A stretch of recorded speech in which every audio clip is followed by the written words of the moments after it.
le cadre des lectures pour petits et grands, à l'heure du conte, à la médiathèque de Perpignan, Francesca Partridge et Franck Dubuc, auteurs-illustrateurs australiens et français, présentent Inefield.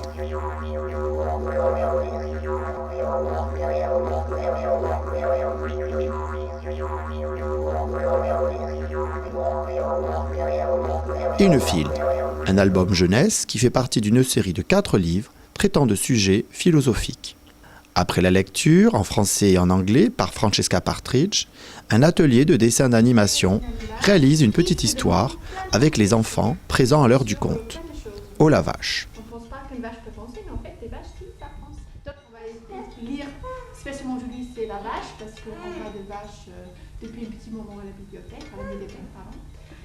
Dans un champ, une vache noire et blanche, greenly just of her markings, mused, what's the good of being mottled like a passing duck? Inspirés, les enfants, avec l'aide d'un plasticien, vont créer une histoire afin de réaliser un petit dessin animé.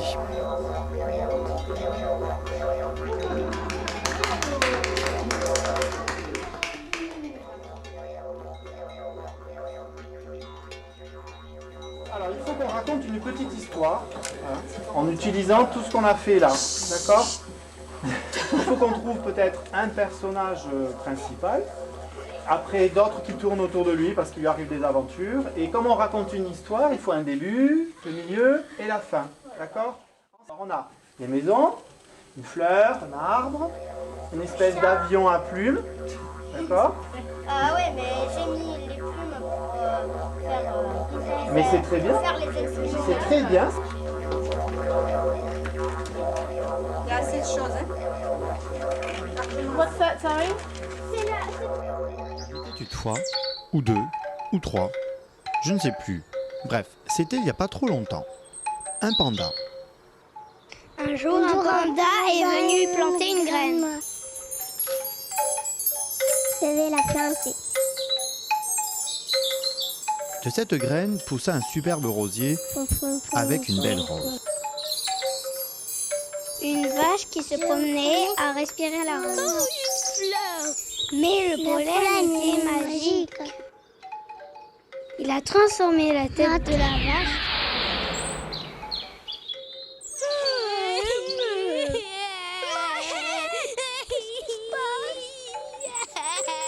Tout le monde se moquait de la vache. Elle était triste.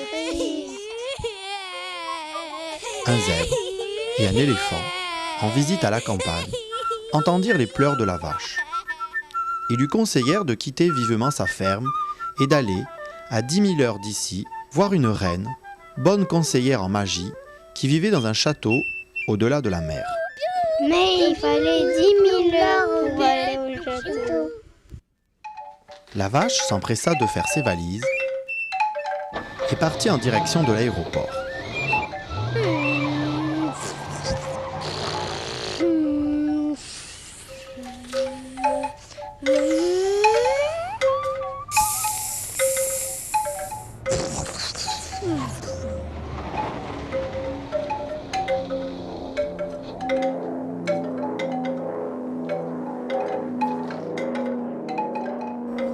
Le voyage fut long, très long, trop long. Mais pendant le voyage, l'avion prend feu. Et la vache sauta dans la mer.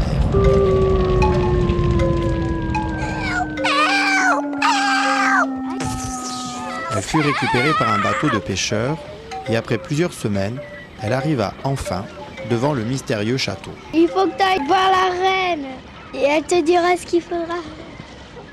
La reine magicienne, qui était de bons conseils, se rendit compte que la vache avait un problème. « La vache! Vous avez une drôle de face !» La reine du château lui conseille d'aller boire l'eau de la mare. Et vous retrouverez vos esprits. Sitôt arrivé, sitôt reparti, la vache à pied retourna vers sa ferme. Et après de nombreuses années, elle arriva, enfin, chez elle, but l'eau de la mare et retrouva toute sa tête. Bon, voyons voir si ma tête est redevenue normale. Ça y est, elle est redevenue normale. Elle est belle. Oh. Tu la trouves comment cette vache? Belle. Elle est mieux qu'avant? Oui. Tu vas l'épouser? Non. Mais je sais pas. Moralité, la curiosité n'est pas un vilain défaut. Elle pousse à faire d'étranges et longs voyages.